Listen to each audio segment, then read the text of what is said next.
Mothers and fathers, husbands and wives, sisters and brothers, friends for life, won't live in the past. All I wanna do now is making it last. Happiness is always such an elusive concept for so many persons. How do you determine happiness? How do you measure happiness? Welcome to Make It Last podcast. I'm your host, Nuridio. It's all about helping us to have better relationships, not just with ourselves, with other people. We're going to be talking about how to be happier with Rob and Dee Dubin. Now, they obviously have a secret formula. They've been married for 39 years, lived on a small boat for about 17, and they were partners in a film company for 15 years. So you combine all of those years, that's a lot of years. Rob and Dee, how do you measure or how would you then define happiness? So we set a context for what we're going to be talking about. I think everybody has to define it for themselves. I can't say what is happiness for you, but there are certain personality traits and certain habits and ways of living and doing things that are kind of universal in people that are exceptionally happy. And there's a fairly new science called of positive psychology, and they've studied a lot of people that are very, very happy, and they've come up with a kind of a framework.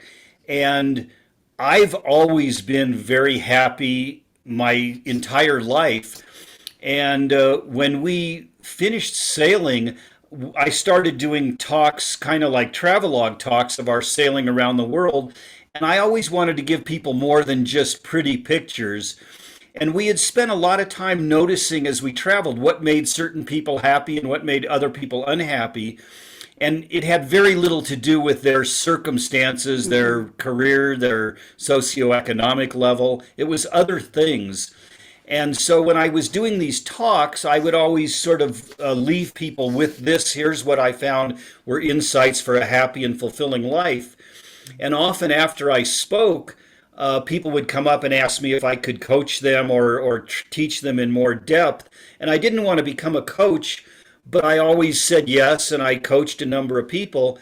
And after doing that for a while, I kind of wondered, do I really know what the hell I'm talking about? I haven't been trained in this. I have no expertise from studying it in a university or anything. And so I started reading these books on positive psychology, and it turned out the exact dozen or so things that I had identified were exactly what the psychologists who had studied it had identified, and they were teaching as well. So I knew I was on the right track. And one of the pioneers in this field identified that there about 40% of our happiness is actually hardwired into our DNA. And so I realized that I was one of those people that had that 40% hardwired in. So I knew it was something that had always worked for me, that I'd always focused on, and I always knew I was just much happier than most people. And it's not a rainbows and unicorns kind of happiness. It's this very deep contentment in your life. And so that's now what I try and share, and I teach that. And I think people can learn, certainly people can change that other 60%, but I also believe they can change almost everything that when I explain the part that's baked into my DNA, I can teach that to other people as well. So I think people can be very, very much happier than they are. And happiness is something that can be taught just like engineering or coding or sales or any other thing can be taught. Before we continue on that vein, I want Dee to kind of just for you, Dee. I mean, if you had to say define happiness, what would that be for you? Happiness is a basic way of being. It's going into your center and appreciating, being grateful for the sky, the little things around. We live in the mountains of Colorado, and I still see a view with the blue sky and the sun on the mountains with the sprinkling of snow, and I'm grateful. I'm happy. and it makes me feel good, so I want to keep doing that. So I stay positive and happy. Nice, nice. So you were saying just now, Rob, that happiness is actually something that can be taught. Delve into that a little bit more for us. I have a framework that I use to teach happiness, and it uses the acronym Live Happy. And I can tell you what those letters describe. So the word live is, the L is to learn optimism. The I is invent your own story. The V is to value yourself. And the E is to exert emotional control. So I'll unpack each of those a little bit. If you see the glass as half full, if you have a belief that the world is working for you, if you look for the sunny side of life, you're definitely going to be happier. And then the second one is to invent your own story. So you mentioned to your listeners that we lived on a sailboat. Well, when we moved onto our sailboat from a 2,800 square foot house onto a 300 square foot sailboat, there's not a lot of storage space on a boat, so we had to get rid of a lot of stuff. And we could only take with us on our boat things that were going to help us sail better or live better in our new life. And that's a perfect metaphor for all of us, because we're all carrying around baggage that doesn't serve us, stuff that happened in our past. And maybe it was a painful lesson. Maybe we learned a lesson from it, but if we're still carrying around the pain, it's not going to help us get to who we want to be in the future. So if we had stuff that wasn't going to help us on our sailboat in our new life, we just threw it overboard. And people can do the same in their own life. They can reinvent their story. So these first two, learn optimism and invent your story, the way you can accomplish both of those is by asking better questions. You know, our mind is designed to answer questions.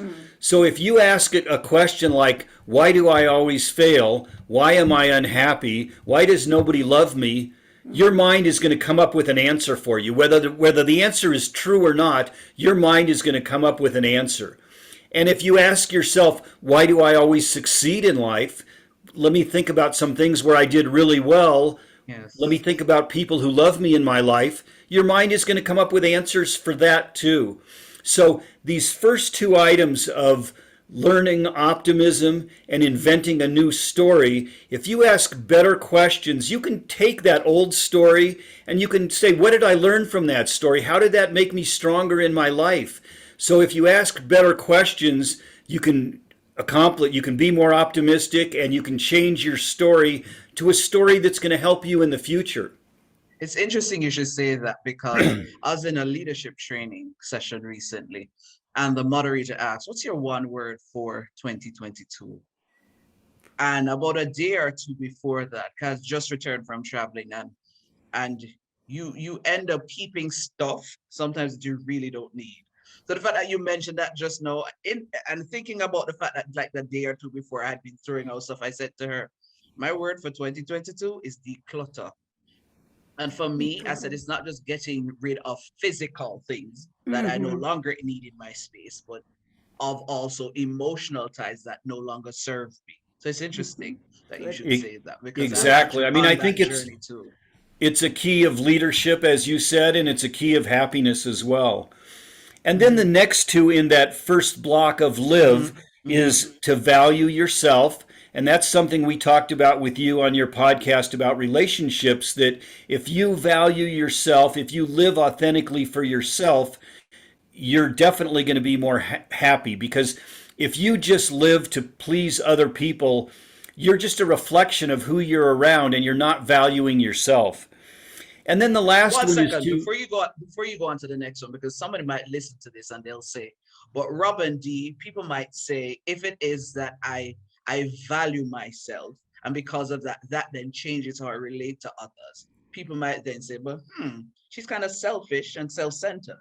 How then do you then strike that balance, or help them to see that, hey, it's just about me taking care of me?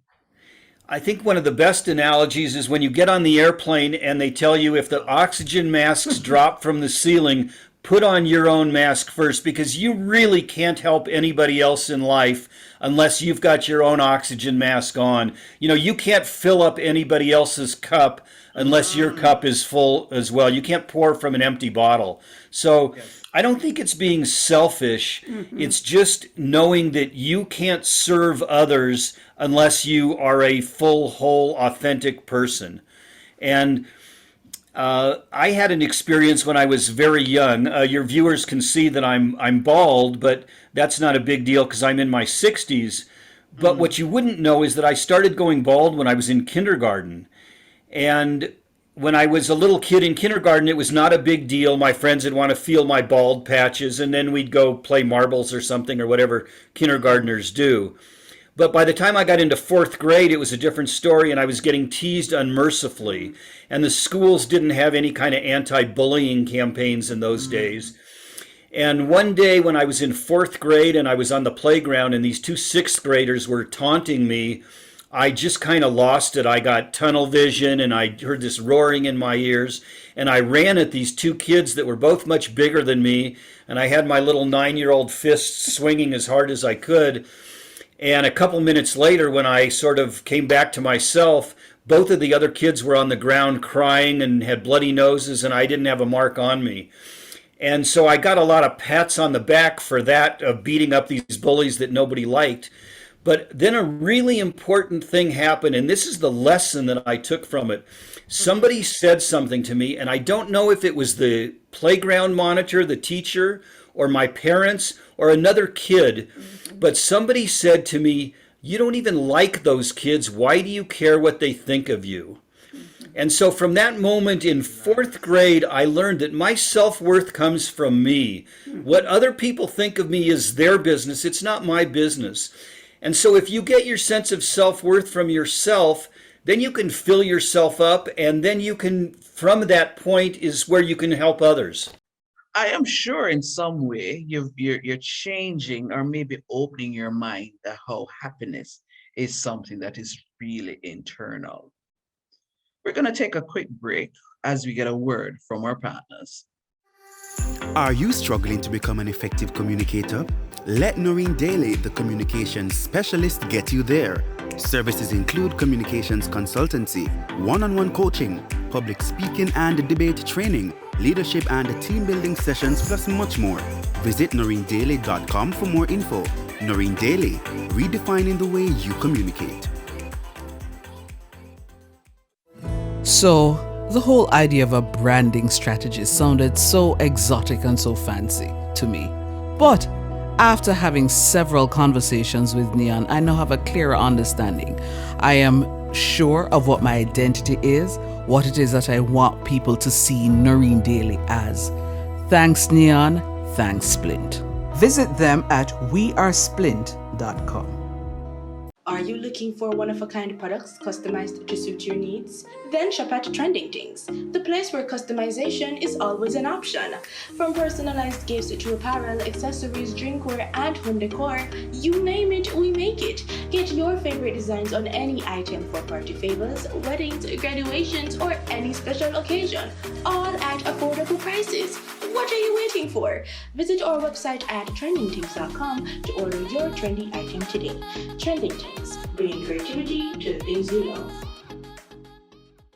Happiness is not something to take lightly, and it's not necessarily something to pursue, but it is something that we must talk about. Let's continue the conversation. Do you think you've always been a happy person, or is it that over time you've learned to be happy? I guess experience and realizing that being unhappy or striving, and I had some pretty strong goals set out for myself, but when I wasn't making those goals, or I was beating myself up because I didn't achieve that, it was like, that's no fun, that doesn't feel good. Let's try the other way. Let's appreciate what's here. And as you said before, let's move on. That was then, that was an hour ago. Let's move on. Let's find that happy center and live from there. Yeah. Rob, you were going through, you said live the rest of it. You want to share the rest? Yeah, sure. The Mm-hmm. last one is to exert emotional control. And Mm-hmm. it's not about stuffing down your emotions. It's just about getting to spend more time in positive emotional states that serve you. So everything in your life is going to go better if you're more resourceful, more creative, more resilient, all those things. And our emotional states are really controlled by two things: what we focus on and our physiology. Mm-hmm. So if I sat here with my head down and I talked in a monotone voice and I talked like this, you would know I was sad and depressed or something. And on the other hand, if I sit back and I smile and I look upwards, you would know that I'm feeling good. And it's literally harder to be depressed. Try and be depressed and stand with your shoulders back and deep Put a breathe smile. and put a smile on your face. It's physically harder to access the emotion of depression. And I'm not talking about clinical depression, but I'm talking about the sadness that we might all feel. Mm-hmm. So if you can control your physiology and you can control your focus, and your focus is what you think about. And Tony Robbins was a major mentor of ours, and Tony quotes his mentor, Jim Rohn, who said, "Stand guard at the door of your mind." Mm. And it's a I like beautiful that. quote. And so I like think that. about what you think about. And so if you ask yourself questions that are going to make you think positive thoughts, in other words, how can I solve this problem that I have in my life, rather than this problem's terrible, it's never going to go away, I'm going to be miserable. If you ask yourself, how can I solve this problem? What am I willing to do to solve it? What am I no longer willing to do? And what's going Mm. to be great about when I get it solved? So if you ask yourself those questions and you focus your mind on positive emotional states, then you're getting closer to that happiness that we're seeking. Mm. Mm. Mm. Mm. It's I'm listening and I'm thinking about just my own journey. And it's very important for people just recognize that happiness is definitely not external. A lot of it is really internal. And I think for too long, people have been looking towards stuff, but it's material. Once I get this, I'll be happier. Right. Once I achieve this degree or I get to this level. But it's really not about the externals. It's really about internal. Absolutely. The scientists that study this positive psychology, they say that those external things that you just identified, your career, your Mm-hmm. finances, your Mm-hmm. relationships, your Mm-hmm. health, those things of the circumstances of your life really only amount to, about all of them together, amount to 10% of your happiness. And I don't know how you would break down each percentage of it, but Mm-hmm. it's Mm-hmm. definitely not the most important part. And when we were in the sailing world, we before we left to go on our own boat, we were very involved with filming the America's Cup, and so we were with these hundreds of millionaires and billionaires who go after the America's Cup, and some of them were happy people and some were not happy. And then when we sailed around the world, we were with, people in dirt floor shacks in third world countries, and some of them were happy and some were unhappy. So it's definitely not your socioeconomic status. And that actually transitions into the next part of my framework of the live happy. The Mm-hmm. H of happy is exactly what you said. It's a decision you make, and it's not those circumstances. And even the Declaration of Independence, this line that we're all familiar with is, all men are created equal, Mm-hmm. so they can, in the pursuit of happiness. And we think we need to pursue it, but it's not something we need to pursue. As you said, it's not something that happens when you reach a certain milestone in your career or you buy the new car or the new house. Science actually has proven that first you make the decision to be happy, and then when you are happy and you've made that decision, then you access those more positive emotional states where you're more creative, you're more resilient, you're more resourceful. And when you are those things, then you do have a better career, you're healthier, you're happier, you make more money. And so it's really the first step is that deciding to be happy. and then those other things can follow. Okay. Okay. So if do you think that it has a lot to do with one's mindset? Oh, yeah. Absolutely. I And mean, if so, how then do you foster the kind of mindset to ensure that you then really tuned into what's happening inside?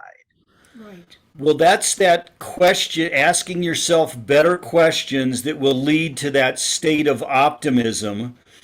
And so it's really that, as I said, it's your physiology and your focus. So physiologically, if you are exercising on a regular basis, if you're eating well, you're going to be healthier, and your physiology is going to be better, and your physiology makes you feel that happiness.